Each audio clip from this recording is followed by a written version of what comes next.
सर्वांना जय भीम नमो बुद्धाय.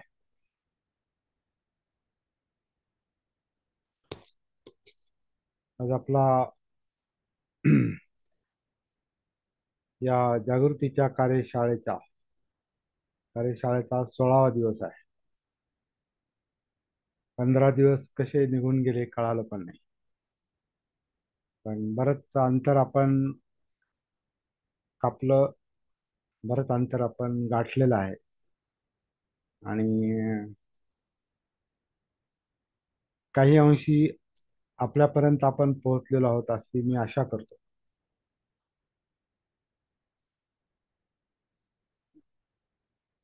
ज्यांना अजून जमलेलं नाही किंवा लक्षात आलं पण जमलं नाही, असे पण काही लोक असतील. तर त्यांनी मोकळेपणानं चर्चा करावी. इथं करा किंवा फोनवर करा किंवा व्हॉट्सअपवर मेसेज टाका. जर लक्षात नसेल आलं तर ब्लॉक राहू नका. ब्लॉक म्हणजे जिथं आहोत तिथंच. कारण आपल्याला जे करायचे, जे शिकायचे, त्याची आधी आपल्याला चांगली माहिती पाहिजे. आपल्याला चांगली स्पष्टता पाहिजे. कोणत्याही गोष्टीची स्पष्टता असेल तर ती गोष्ट करण्यात यश मिळतं. आणि स्पष्ट करून घेण्यातच आपण थोडस दिरंगाई केली. जाऊ द्या, कळेल, नंतर नंतर बघू. तर मग नंतर कधी लवकर येत नाही. हेही पस्तिक म्हणजे इथेच आणि आत्ताच. कारण हा वर्तमानातला अभ्यास आहे. वर्तमान जीवनाचा अभ्यास आहे. या क्षणाचा अभ्यास आहे. या क्षणात एकरूप होणं आहे. हेही पस्तिको म्हणजे. त्यामुळे आपल्याला दिरंगाई करणं नंतर महागात पडतं. जाऊ द्या म्हणणं नंतर महागात पडतं. कारण एकदा तो क्षण गेला, पुन्हा तो मूड किंवा तसं कधी कधी तसं वातावरण आपल्याला मिळत नाही. म्हणून आहे त्या संधीचा एक संधी आहे आपल्याला इथे. कारण जे स्वतंत्रपणे काम करतात, मनापासून काम करतात, ज्यांनी स्वतःची जबाबदारी स्वतःवर घेतलेली आहे, त्यांचा काय प्रश्न नसतो. जे सिरियसली करतात, गांभीर्याने करतात, ते त्यांची वाट स्वतः शोधत असतात. खरं म्हणजे तेच महत्वाचं आहे. तेच आपल्याला साध्य करायचं आहे. आपली वाट आपल्यालाच सापडली पाहिजे आणि आपल्याला त्या वाटेवर चालायचंय. जीवन स्वतंत्र असल्यामुळं जीवनाची वाट पण स्वतंत्र आहे. कारण प्रश्न स्वतंत्र आहेत, जगणं स्वतंत्र आहे, आपले संस्कार स्वतंत्र आहेत, आपलं वळण स्वतंत्र आहे.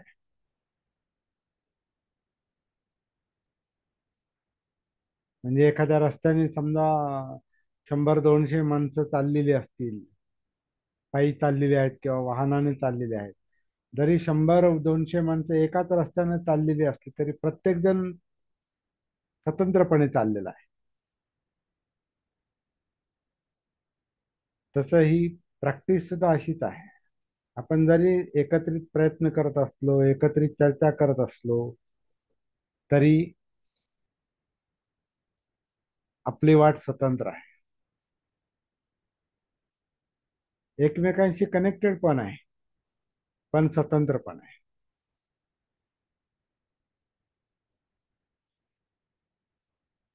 कनेक्टेड याच्यासाठी आहे की आपण एकमेकांना पुढे जायला मदत करू शकतो.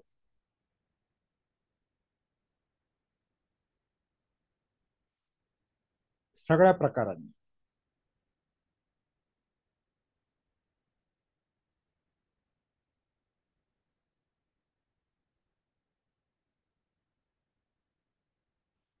एकमेकांना पुढे जायला आपण मदत करू शकतो. सगळ्या प्रकारांनी याचा अर्थ असा की समजा एखाद्याला प्रॅक्टिस मधून चांगले अनुभव आलेले आहेत आणि हे त्या रसपूत जमते ते.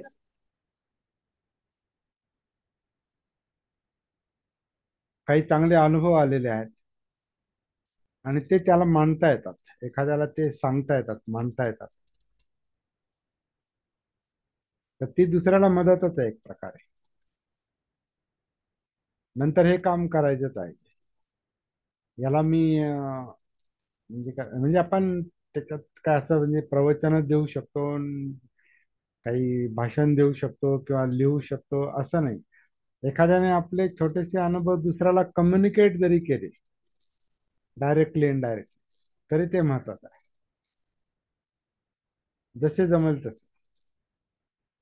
अर्थातच आपल्याला समजलं असेल तर, कारण हे काय शिकवण्याची गोष्ट नाही, ही टीच करण्याची गोष्ट नाही, ही शेअर करण्याची गोष्ट आहे. शेअर करताना आपण काय करतो, आपल्याकडे जे आहे त्याला आपण आपला भाग दुसऱ्याला देतो, आपल्यातला भाग दुसऱ्याला, त्याला शेअर करणं म्हणतात. पण जो शेअर करतो त्याच्याकडे आधी असतं तेव्हा तो शेअर करतो. ज्याच्याकडे स्वतःकडे नाही तो दुसऱ्याला शेअर करू शकत नाही.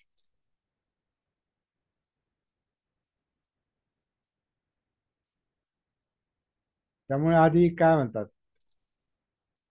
आधी कमवावं लागतं, मग देता येतं. दान, दान जी गोष्ट आहे, दान, दान, दान हा एक पारमिता आहे. परवा कुणीतरी पारमितेचा म्हणा, सुनील साळवे सरांनी पारमितांचा प्रश्न विचारला. तर दान ही एक पारमिता आहे. तर पारमिता याचा अर्थ पूर्णत्वाची अवस्था आहे. म्हणजे जे आपण देतो, जे आपण शेअर करतो, अं, जे आपण दुसऱ्याला आपल्या याच्यामध्ये सहभागी करून घेतो, मग ते आपलं ज्ञान असो, आपली संपत्ती असो, आपली शक्ती असो, आपला वेळ असो, सहजीवन जे आहे ते सहजीवन, हे सहजीवन म्हणजे एकमेकांना शेअर करणंच आहे. समाज, समाजाचं नावच सहजीवन आहे खरं म्हणजे. म्हणजे खरा समाज असेल तर, खरा समाज अस्तित्वात तेव्हा असतो ज्या समाजामध्ये दान पारमिता असते. म्हणजेच काय की त्या समाजातले लोक एक तर मुळात जागृत असतात आणि त्या समाजातले लोक अं, जागृत असतात, म्हणजे ती जागृतीची साधना करतात, म्हणजे त्यांना जीवन समजतं. आणि ज्याला स्वतःचं जीवन समजतं त्याला दुसऱ्याचं जीवन समजतं. आणि जेव्हा दुसऱ्याचं जीवन समजतं तेव्हा ही दान भावना किंवा शेअर करण्याची भावना आपोआपच निर्माण होते. आणि आपण पाहतो की पूर्वीच्या काळी जेव्हा एक अं, काय म्हणतात, एक सामाजिक परिस्थिती जी होती पूर्वीची, त्या सामाजिक परिस्थितीमध्ये विशेषतः ग्रामीण भागामध्ये आपण पाहतो की एकमेकांच्या सगळ्याच कार्यांमध्ये, त्याला आपण साधे शब्द वापरायचे, लोक सुखदुःखामध्ये एकमेकांच्या सुखदुःखामध्ये सहभागी होण्याची जी एक प्रवृत्ती होती, ही प्रवृत्ती लोकांमध्ये जास्त होती. आणि ती कधी कधी सक्ती पण असायची. म्हणजे आता पूर्वी सगळे दान पारमितेतून किंवा शेअर करण्यातून सहभागी व्हायचे असे नाही, तर कधी कधी ते समाजाच्या भीतीपोटी किंवा माझंही काही काम पडेल मग मला समाजाने मदत केली पाहिजे म्हणून दुसऱ्याच्या लग्नात सहभागी होणं, मैतीला सहभागी होणं, किंवा आणखीन काय कार्यक्रम असतील तर त्या सगळ्यात सुखदुःखामध्ये तो सहभागी का होतो, तर माझ्या कामाला समाज आला पाहिजे, अशी पण काहींची भावना असते. पण तो सामाजिक दृष्टिकोन नाही. सामाजिक दृष्टिकोन त्याला म्हणतात ज्याच्यामध्ये आपण समाजाचं अं, समाज म्हणजे आपल्या कुटुंबापासून सगळेच आले. ते आपण समाजावर अवलंबून असतो.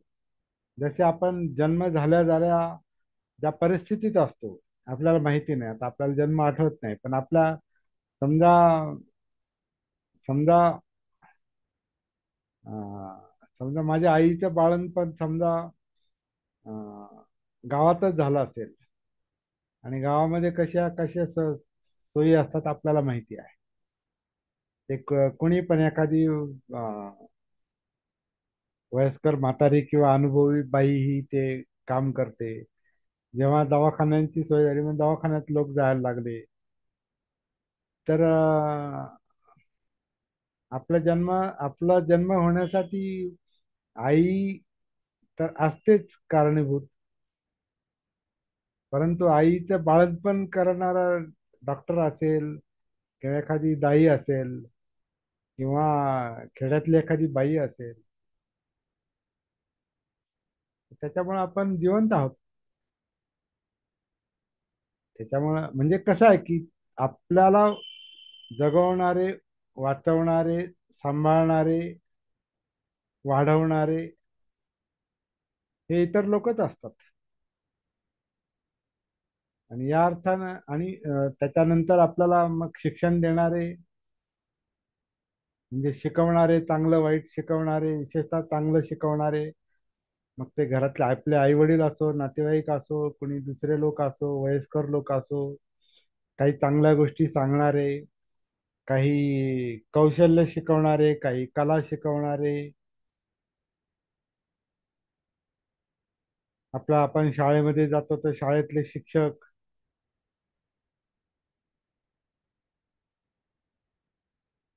आपल्याला समजा काही एखाद्या म्हणजे खेळाची आवड असेल तर आपल्याला खेळ शिकवणारा एखादा शिक्षक, किंवा एखादा विशेष काळजी घेणारा शिक्षक, जसं आता बाबासाहेबांची काळजी घेणारे काही शिक्षकांची नावं इतिहासामध्ये अजरामर झाली. कोणते गुरुजी होते, फलके गुरुजी किंवा फडके गुरुजी किंवा केळुसकर नाही काय नाव आंबेडकर गुरुजी. आणि केळुसकर गुरुजींचे पण मोठे हे आहेत, त्यांचं मोठं योगदान आहे. त्यांनी ते जे बाबासाहेबांना पुस्तक दिलं त्याच्यामुळे बाबासाहेबांच्या व्यक्तिमत्वावर त्याचा विधायक परिणाम झालेला आहे. मग शिक्षणामध्ये काही त्रास पण झाले, काहींनी मदत पण केली. बाबासाहेबांच्या वडिलांनी शिक्षणासाठी खास मदत केली, गरिबीत पण मदत केली. अगदी त्यांच्या मुलीचे दागिने गहाण टाकून ते बाबासाहेबांना पुस्तकं आणून देत असत वाचण्यासाठी. पुढे सयाजी महाराजांचा उल्लेख येतो, शाहू महाराजांचा उल्लेख येतो. तर समाज समाज हा आपल्याला पुढे जाण्यामध्ये हातभार लावतो. त्याच्यामुळे दान भावना जी असते ना, ही दान भावना ह्याच्यासाठी महत्वाची असते की आपल्याला कुणीतरी दिलंय म्हणून आपण असतो, जिवंत असतो म्हणा किंवा जगतो म्हणा. आजारी असतो तर आपल्याला वैद्यकीय मदत मिळते, डॉक्टरांची मदत मिळते, दवाखाने आहेत, नर्सेस आहेत, सेवा करणाऱ्या इतर आहेत. अगदी तुमचे स्ट्रेचरवर वाहून नेणारे जे असतात ते सुद्धा आहेत. अनेक लोक आहेत, असंख्य लोक आहेत.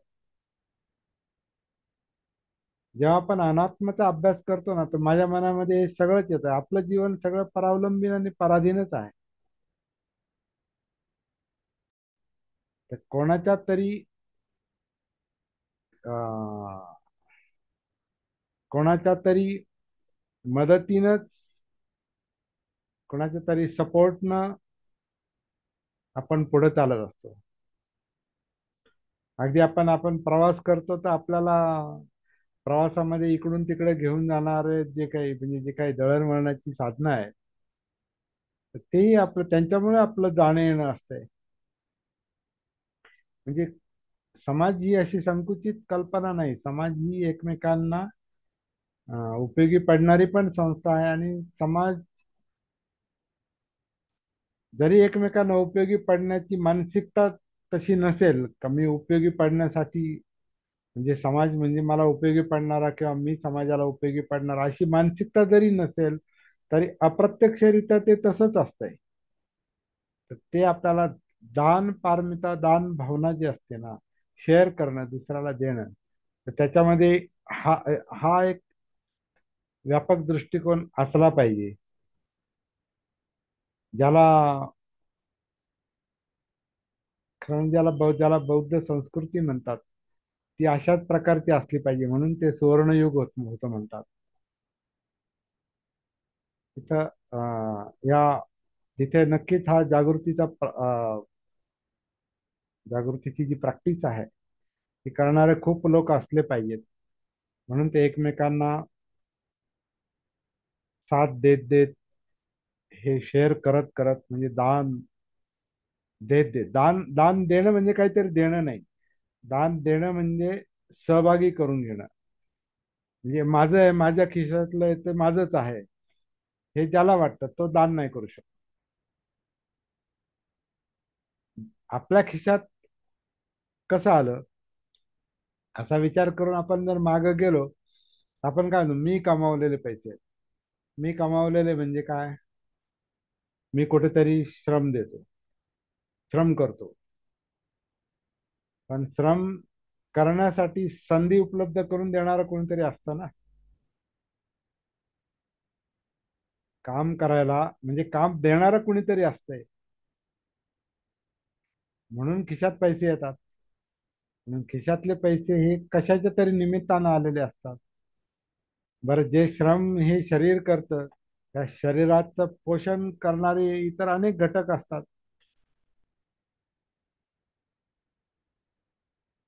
तर जेवढा खोलात आपण विचार करत जातो, तेवढा आपल्यातला जो संकुचितपणा जो आहे ना, नॅरो माइंडेडनेस, हे कमी कमी होत जातं.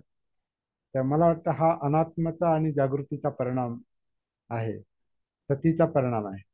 आणि बाबासाहेबांना सुद्धा जे स्वातंत्र्य, समता, बंधुत्व, न्याय याच्या आधारावर जो समाज निर्माण करण्याची त्यांची इच्छा होती, तर ते तरी काय आहे? स्वातंत्र्य म्हणजे स्वतंत्रपणे विचार करणारा माणूस, जो फक्त गुलाम नाही राहत, विचारांचा गुलाम नाही, दुसऱ्यांच्या म्हणण्याप्रमाणे तो चालत नाही. तो स्वतः विचार करतो, कारण तो स्वतःशी कनेक्टेड असतो. स्वतःच त्याला भान असतं की आपण काय आहोत, कोण आहोत, इथं कसे कसे जगतो, कोणामुळे जगतो, कोणाकोणाचा याच्यात सहभाग आहे, आई वडिलांपासून सगळ्यांचाच. सगळेच अगदी, आता आपण आता एक कॅमेरा वापरतो, कॉम्प्युटर वापरतो, म्हणजे त्याला काही मर्यादाच नाही. सगळं जे काही जीवन जे चाललेलं आहे हे दुसऱ्याच्या आधारावरच चाललेलं आहे.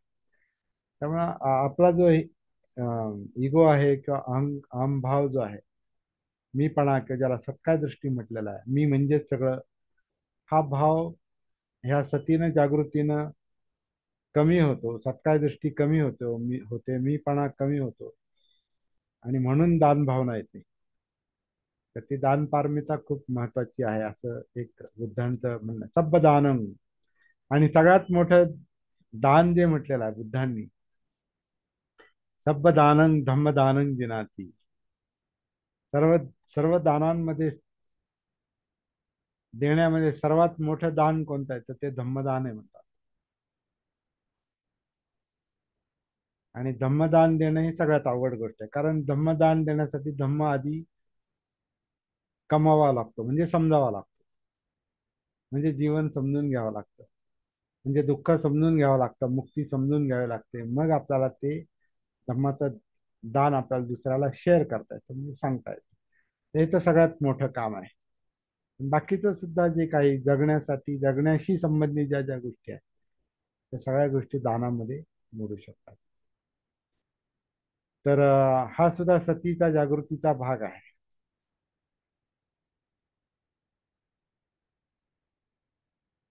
बाबासाहेबांना समता पाहिजे होती. समता समता म्हणजे सर्वांना एकसारखं, सगळ्यांना एकसारखं, सगळ्यांचं अस्तित्व, सगळ्यांचं जगणं आपण स्वीकारतो. सगळ्यांचं जगणं, आपण सगळ्यांचं अस्तित्व जे आहे, असणं जे आहे, त्याचा आपण आदर करतो. त्याला समता म्हटलेला आहे, समभाव, समता. म्हणजे फक्त मला जगण्याचा अधिकार आणि इतरांना नाही, तर तिथं समता येऊ शकत नाही. विषमता आहे. समतेमध्येच माणसाला जसं स्वातंत्र्यामध्ये चांगलं जगता येतं तसं समतेमध्ये जगता येतं. बंधुता हा तो म्हणजे अपपर भेद म्हणजे मैत्री भावना आहे ती. अपपर भेद जिथं नष्ट होतो ती बंधुता आहे. आणि हे तीन गोष्टी असतील तरच न्यायबुद्धी निर्माण होते. म्हणून समता, स्वतंत्रता, बंधुत्व, न्याय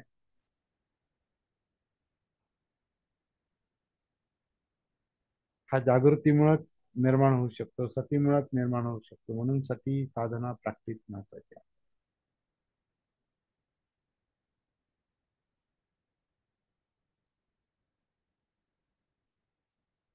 आपण जो आता विचार करतोय ती जागृतीची इनडायरेक्ट मेथड आहे, अप्रत्यक्ष पद्धती.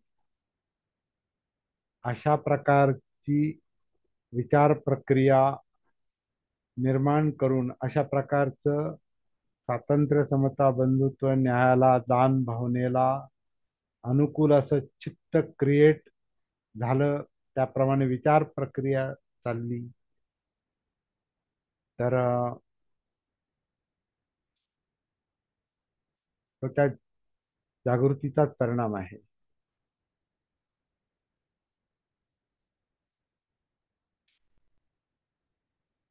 आणि अशी विचार प्रक्रिया निर्माण होणारे जे काही शब्द असतात, ते समजा ग्रंथातले असतील किंवा कोणाच्या सांगण्यातले असतील, ज्याच्यामुळं मन आपलं जागं होतं, तर that is the indirect method of awakening.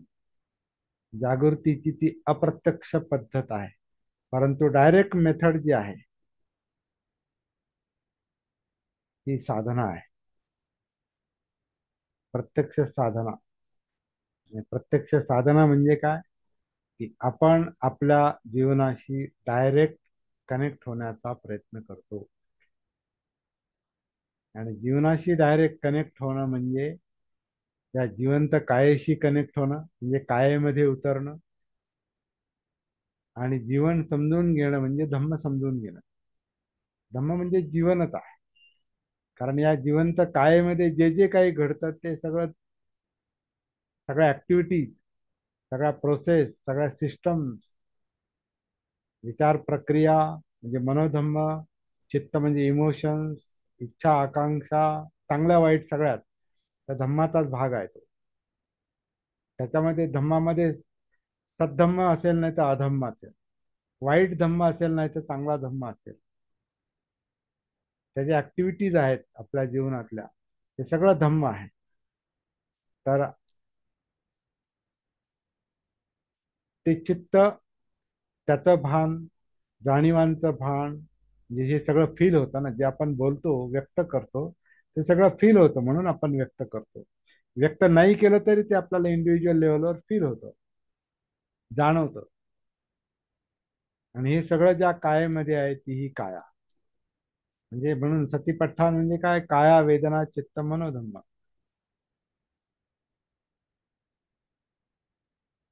तर ह्या सगळ्या पातळीवर तर आपल्याला क्रमशः क्रमशः अभ्यास नाही होतो तो. काय म्हणतात की काया म्हणजे हा देह, ही काया, त्यातल्या जाणीवा, जिवंतपणा, चित्त आणि मनोधम्म, हे चार सेपरेट भाग नाही आहेत अस्तित्वात, हे एकच आहेत. जसं आपलं, ज्याला आपण घर म्हणतो, आपलं घर, तर घर म्हणजे काय,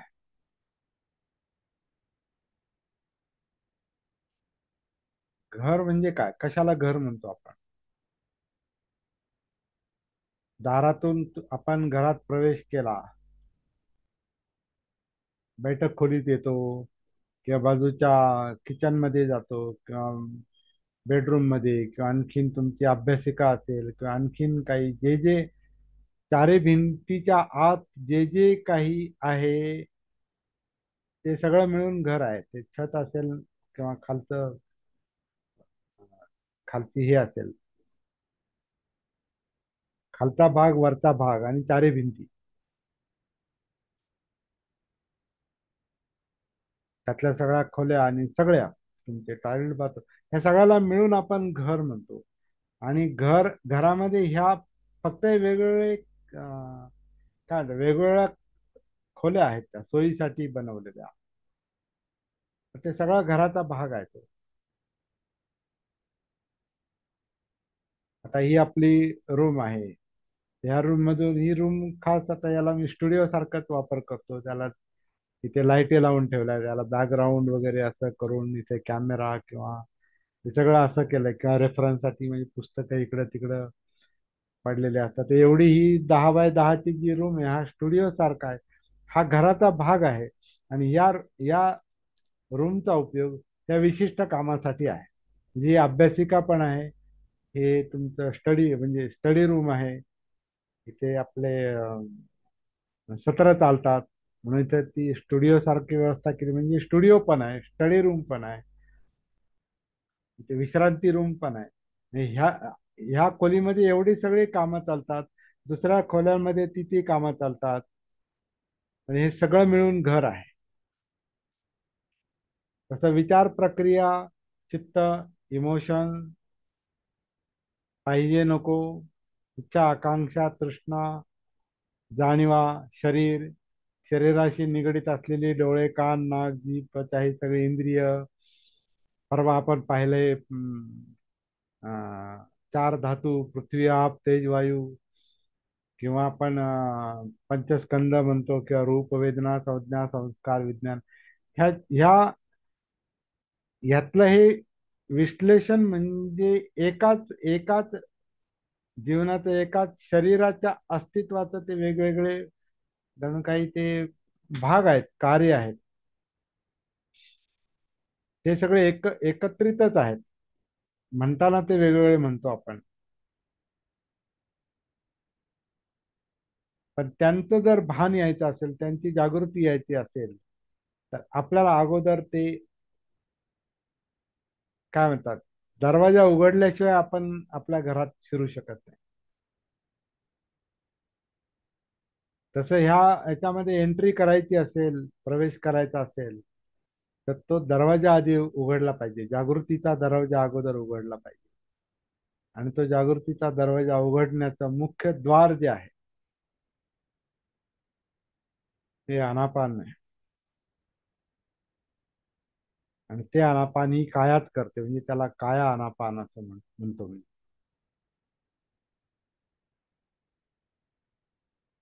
तर हा स्टार्टिंग पॉइंट आहे. त्या स्टार्टिंग पॉइंट पर्यंत आपण येण्याचा सध्या 16 दिवस झाले होतील आता.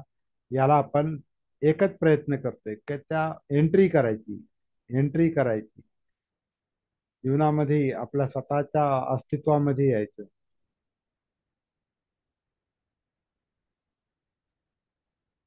आणि ते आता थोडं थोडं जमत असेल अशी मी आशा करतो सगळ्यांना.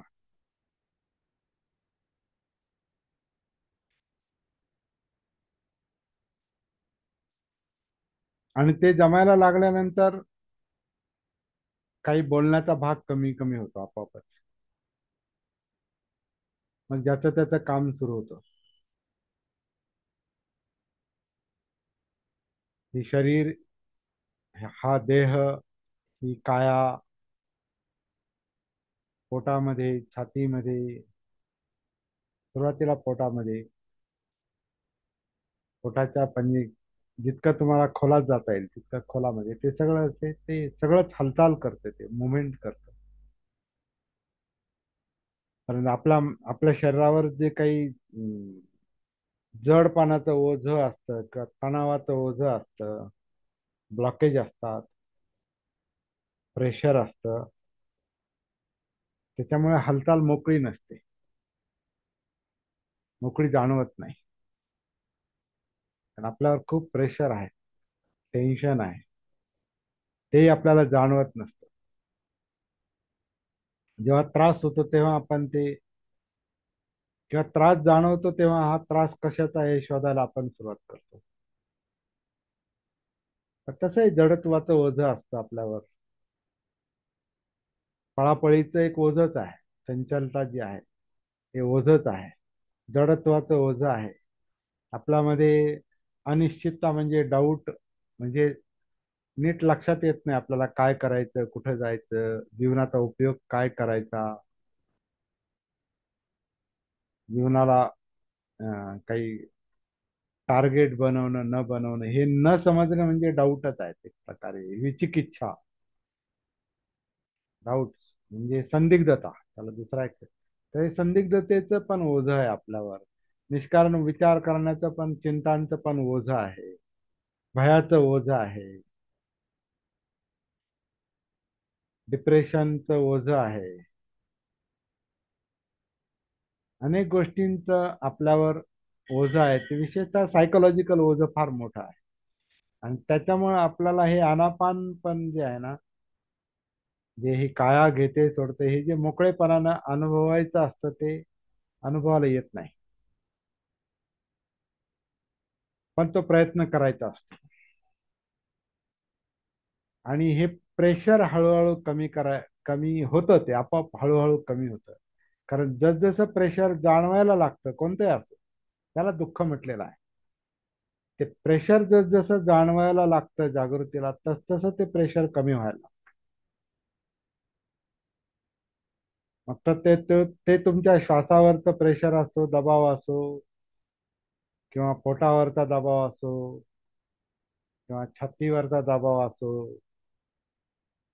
पाठीवरचा दबाव असो, खांद्यावरचा दबाव असो, डोक्यावरचा दबाव असो, तुमचे गुडघेदुखी वगैरे असे हे जे प्रकार, ते पण दबावच आहे. तो सायकोलॉजिकल फॅक्टर जास्त मग बरा त्याच्यामध्ये सक्रिय असतो. अंगदुखी, ते सगळ्या दबावामध्ये, प्रेशरमध्ये आपल्याला आनापानसतीसाठी जेव्हा आपण प्रयत्न करतो, तर ते आपल्याला श्वास मोकळा सापडत नाही. त्यात तो दबावाखाली असतो, शरीराच्या दबावाखाली असतो, तो शरीर मनाच्या दबावाखाली असते, भावनांच्या दबावाखाली असते, विचारांच्या दबावाखाली असते. सगळं तणावात आहे तो.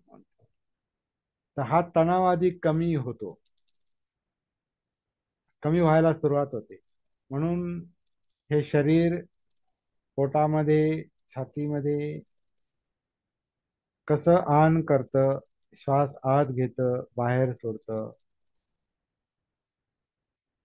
वर्तमानामध्ये आत्ता सध्या वर्तमानातलंच काम आहे सगळं, सतीचं काम वर्तमानातलंच आहे. तर ते कसं काय चालू आहे याचा अनुभव घेत घेत घेत घेत आपण जागृतीची साधना करतो, सतीची साधना करतो. तर काया आन काया अपान या निमित्तानं आपण कायेत शिरतो, कायेची संपर्कात येतो. आणि मग हे सगळे दबाव जे आहेत, प्रेशर जे आहेत, हे जाणवायला सुरुवात होते.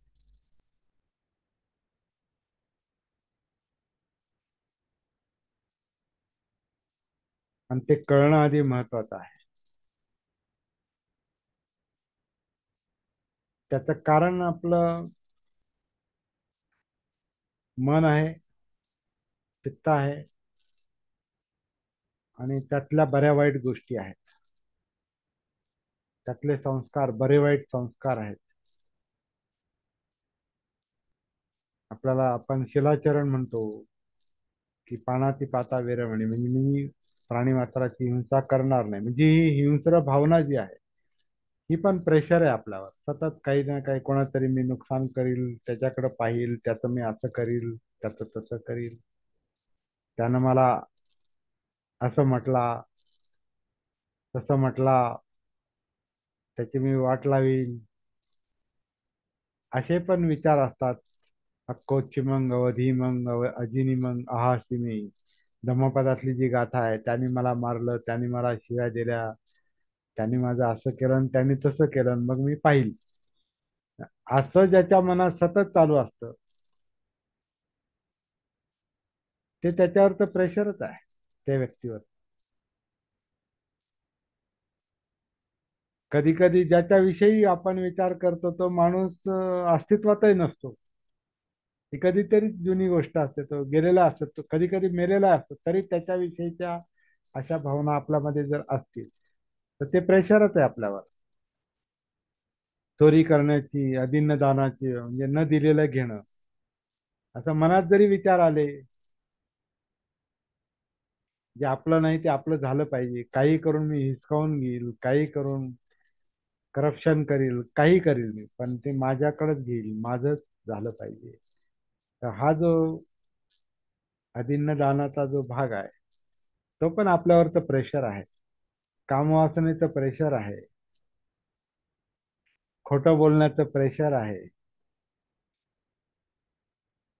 दारुड्या माणसावर अपराधीपणाचं प्रेशर आहे. तर प्रेशर आहे म्हणूनच दारू पितो, आणि दारू पितो म्हणून आणखीन प्रेशर येतं, कारण त्याचा प्रश्न सुटत नाही. हे सगळं प्रेशर खाली जगतो आपण. शिलाचरण होत नाही म्हणजे काय, प्रेशर खाली जगतो. मग ते शिलाचरण कसं करायचं हे कळत नाही, कारण आपण कोणत्या प्रेशर खाली आहोत याचं भानच नसतंय. म्हणून सती आधी महत्वाची. शिलाचरणापासून सुरुवात होऊ शकत नाही, इम्पॉसिबल आहे. शील आधी येऊ शकत नाही, आधी भान येतं, आधी सती आहे, जागृती आहे. मग कळतं माझ्याकडून काय चुकतंय, ते माझं काय बरोबर आहे आणि काय चुकतंय नंतर कळतं, आणि ते कळाल्यावर मग शिलाचरणाची सुरुवात आहे. त्यामुळे ज्यांनी कोणी शील समाधी प्रज्ञा हा भाग बुद्ध धर्मामध्ये आणला, ती फार मोठी चूक केलेली आहे असं बऱ्याच लोकांना वाटतं. बाबासाहेबांनी पण प्रज्ञाशील करून, आधी प्रज्ञा समज, आधी समज आली पाहिजे म्हणतात. तर हे सगळं मी सगळं सांगण्याचा मुख्य मुद्दा काय आहे, की आपल्याला साधं आन आणि अपानचं जे काम आहे ना, ह्याच्यावर हे सगळं प्रेशर असतंय, आणि हे आपल्याला हळूहळू लक्षात येत जाईल. आणि तसतसं आपल्याला ते प्रेशर कमी व्हायला सुरुवात झाली की मग ते काया आन, काया अपान, नंतर ते जर लक्षात, तो वेग, ती गती जर आपल्याला लक्षात आली, तर समजायचं आपलं प्रेशर कमी होत चाललंय. आणि ते जितकं कमी होत जाईल तितके आपण आतमध्ये उतरलेले असू.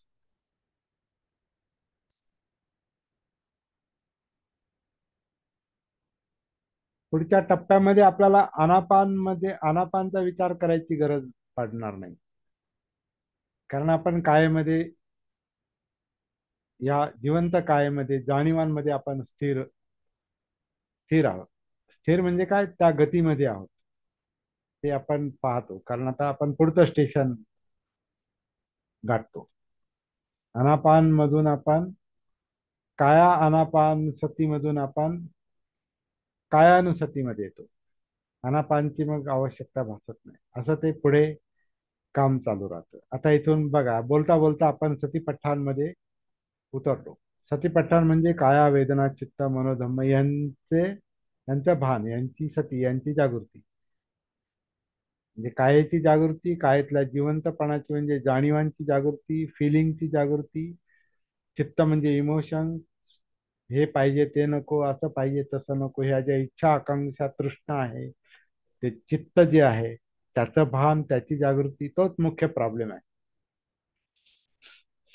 आणि त्यानुसार चालणारी ही अं, विचार प्रक्रिया म्हणजे मनोधम्म, किंवा या मनोधम्मांना इनपुट देणारे आपले इंद्रिय,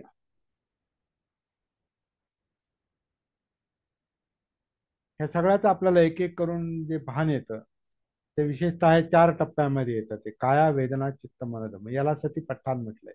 ही लेवल 2 ची गोष्ट आहे. लेवल 1 ची गोष्ट जी आहे, सती साधनेची जागृतीची लेवल 1 जी आहे, पहिला टप्पा, पहिली पायरी, पहिली अवस्था, लेव्हल,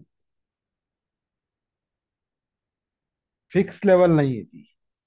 घराच्या पायऱ्यासारख्या किंवा इमारतीच्या पायऱ्यासारख्या पायऱ्या नाहीयेत त्या. लेवल ती फ्लेक्झिबल लेवल आहे. फ्लेक्झिबल म्हणजे कसं, ज्याच्या स्पंज कसा असतो, स्पंज जो असतो तो त्याला कडक नाही येतो. फ्लेक्झिबल म्हणजे त्याच्यामध्ये लवचिकता आहे. म्हणजे कसं की तुम्ही काया अनापान सतीच्या निमित्तानं अनापान तर जाणवतच, पण काया पण जाणवते, कायातल्या जाणीवा पण जाणवतात. म्हणजे फक्त श्वास नाही जाणवणार, पुढचं पण त्याच्यावर विचार पण जाणू शकतात आपल्याला. म्हणजे फ्लेक्झिबिलिटी जी आहे, कारण हे सगळं इंटरकनेक्टेड आहे, एकमेकांशी जोडलेलं आहे. त्यामुळे असं काय श्वास वेगळा ठेवलाय आणि मग काया वेगळी ठेवली, मग त्यातल्या जाणीवा वेगळ्या ठेवल्यात आणि मग चित्त वेगळं आहे, मग विचार वेगळे आहेत, आणि मग हे इंद्रियातले काही डोळे एकीकडे आणि कान एकीकडे, असं नाहीये ना. सगळं ह्या मनोकायिक अस्तित्वाचंच सगळं सगळे ते अं, एकाच रूपामधलं ते सगळे अनेक रूप आहेत, उपभाग आहेत, उपविभाग आहेत.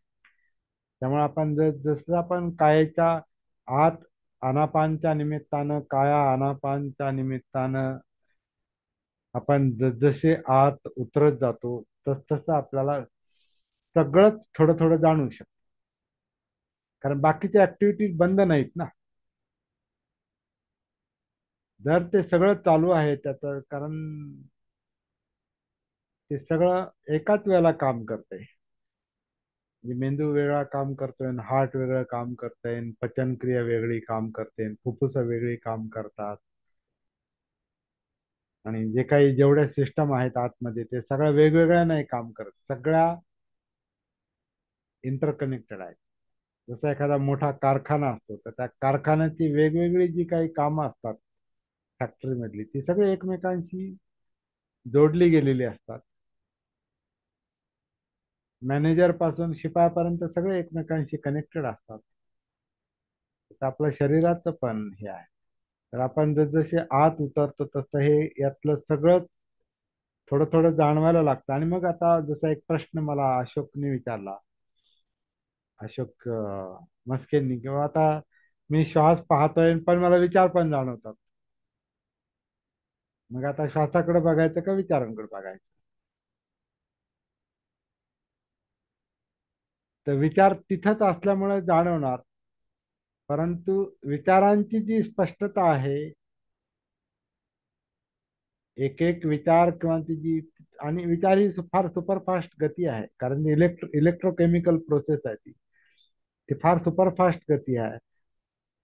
ती विचार सुस्पष्टपणे जाणवायचे असतील तर त्याच्या आधी चित्त शांत पाहिजे. म्हणजे जे भावनेचा जो लोंढा आहे, पूर आहे, भावनांची जी गुंतागुंत आहे, त्या गुंतागुंतीनुसारच विचार प्रक्रिया चालू आहे ना. तर त्या भावनांचं जेवढं, इमोशन्सचं किंवा इच्छा आकांक्षा तृष्णांचं जेवढं ओझं, जेवढी गुंतागुंत असेल तेवढे विचार गुंतागुंतीचे असतात. ते चित्त जोपर्यंत शांत होत नाही तोपर्यंत विचार प्रक्रिया जाणवणार नाही.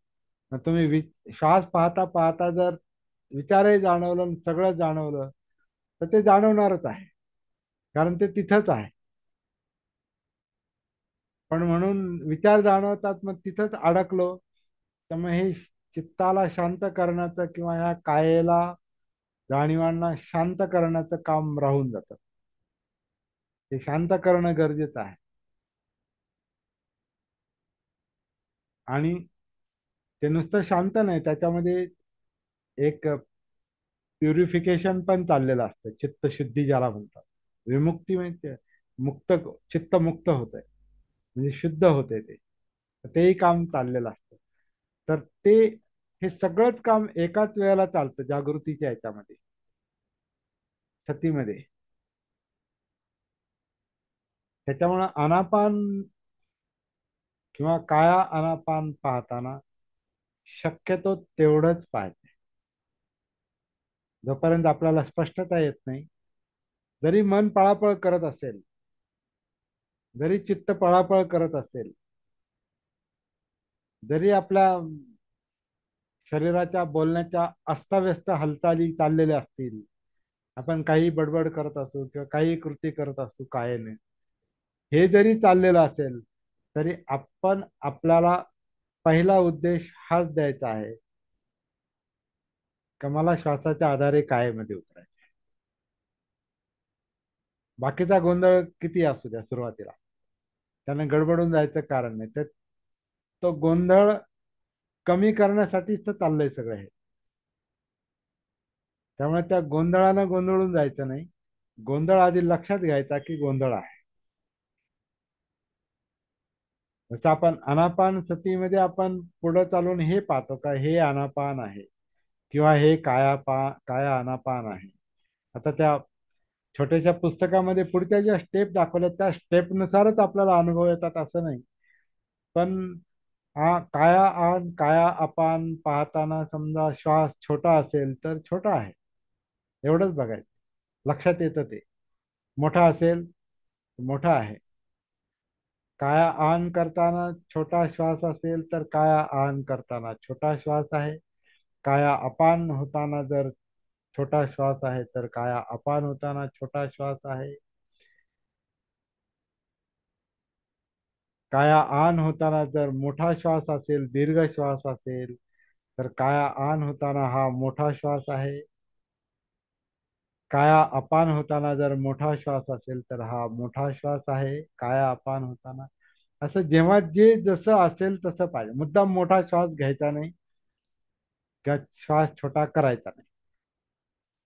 तो जसा असेल तसा, मुद्दाम काहीच करायचं नाही.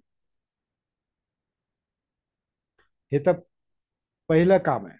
हे पहिलं काय म्हणतात, पहिली मानसिकता हीच आहे की आपल्याला मुद्दाम काहीच करायचं नाही. जे घडतंय तेच बघायचं.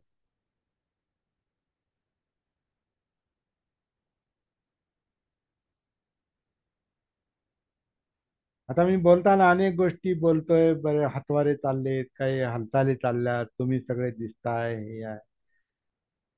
पण माझी जी आतमध्ये कनेक्टिव्हिटी आहे ती जर माझी डिस्टर्ब झाली तर माझं बोलणं विस्कळीत होऊन जाईल. कारण मी बोलण्यामध्ये भरकटलो, काही करण्यामध्ये भरकटलो आणि माझं भान मला राहिलं नाही, तर मी परत त्या मुद्द्यावर येऊ शकत नाही.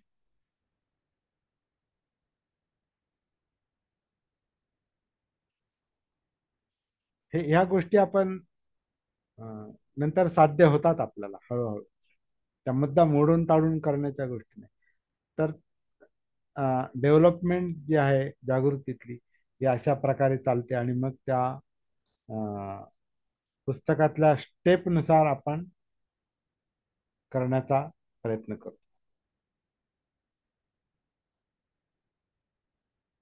8 वाजून 50 मिनिटं झाले, 5 मिनिट वर झाले. कारण माझा मुद्दा थोडासा अर्धवट मला सोडणं थोडंसं योग्य नव्हतं, म्हणून मी थोडे 5 मिनिट जास्त घेतलेले आहेत. इथं मी थांबतो. बाकीच्या गोष्टी आपण पुढे उद्या नेऊ.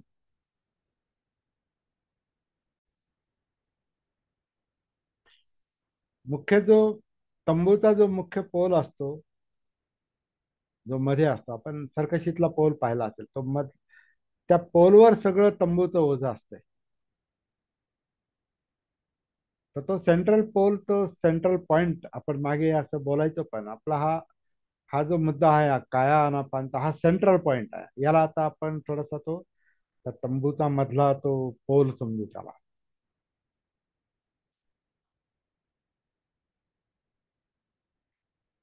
तर तो आधी उभा होणं महत्वाचं आहे. उभा करणं महत्वाचं. पोल आधी उभा केला जातो, मधला पिलर, आणि मग त्याला धरून बाकीचं सगळं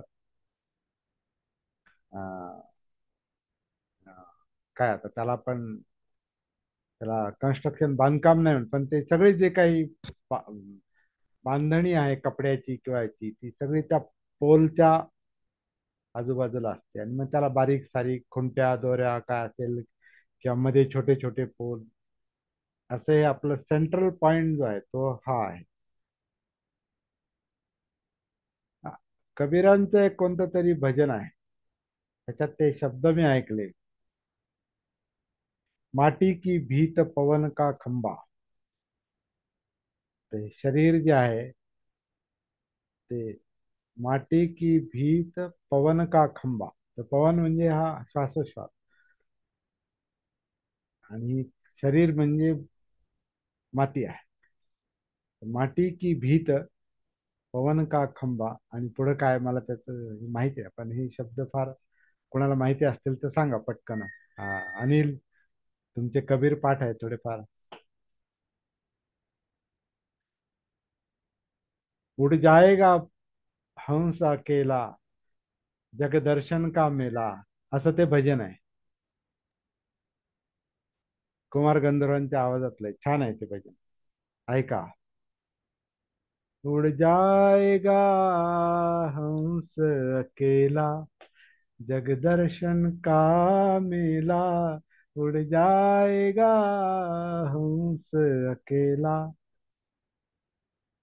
माटी की भीत पवन का खंबा, असं काहीतरी आहे. आणि ते मग ते पूर्ण होतात. ते आता अचानक मला आठवलं मग. तर ते तो तो सेंट्रल पॉइंट जो आहे ना, तो महत्वाचा आहे. तो आनापान सती. त्याच्यासाठी एवढं आनापान सतीवर एवढं मोठं सुत्त का सांगितलंय बुद्धांनी, तर ते सेंट्रल पॉइंटला येण्यासाठी, तो मधला. आणि तो परत पक्का खांब नाहीये, तो फ्लेक्झिबल आहे. त्याच्यामध्ये लवचिकता आहे, कारण ते एक कार्य ऍक्शन आहे, ती ऍक्टिव्हिटी आहे, त्याच्यामध्ये मुवमेंट आहे. त्याच्यामुळं खांबासारखा फिक्स खांब आपण त्याला म्हणू शकत नाही. कबीरांना तो खांब वाटला, पण बुद्धांना तो, बुद्धांच्या दृष्टीने तो फिक्स खांब नाही. ती ऍक्टिव्हिटी आहे, क्रिया आहे. आन अपान, आन अपान.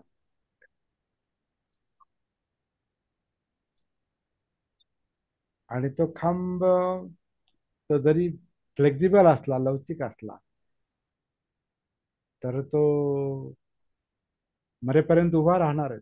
त्याच्यावरच चाललंय.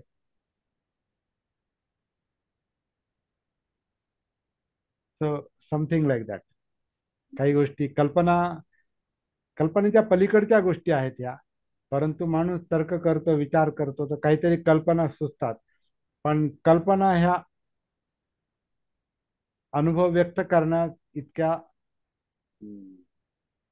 कधी कधी उपयुक्त पण नसतात, त्या अर्धवट असतात त्या. मग आता कबीरांची ही कल्पना बुद्धांच्या कल्पनेच्या अलीकडची आहे. बुद्धांचं त्याच्या पलीकडचं आहे. म्हणून पारमिता म्हणजे पलीकडे जाण्याचं आहे. पलीकडे जावं लागतं. आपण याच्यावर आता वेगळं सत्र घेऊ आपण. नोंद करून ठेवा. आणि याच्यावर काही लोकांनी याच्यावर प्रश्न पण निर्माण केले पाहिजेत. अरे